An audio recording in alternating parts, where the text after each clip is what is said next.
আমি যেটা মনে করছি সারা বিশ্বের যে বৈশ্বিক অবস্থা, অর্থনৈতিক অবস্থা, সেই অনুপাতে এই বাজেট তো অবশ্যই একটা চ্যালেঞ্জিং বাজেট। বাট আমি একটা বিশ্বাস রাখি যে জাতির পিতার কন্যা শেখ হাসিনা, আপনারাও একটা সাক্ষী আছেন, উনি শুধু স্বপ্ন দেখেন না, স্বপ্ন বাস্তবায়ন করেন।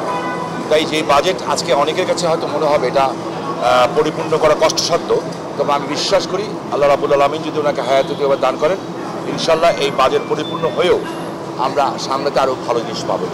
বিশ্লেষণ করে তো বলার মতো কিছু নাই, এখন মাত্র আমরা শুনেছি যে বিষয়টা, পরীক্ষা নিরীক্ষা ছাড়া এটা বলার মতো সক্ষমতা আমার ব্যক্তিগতভাবে নাই।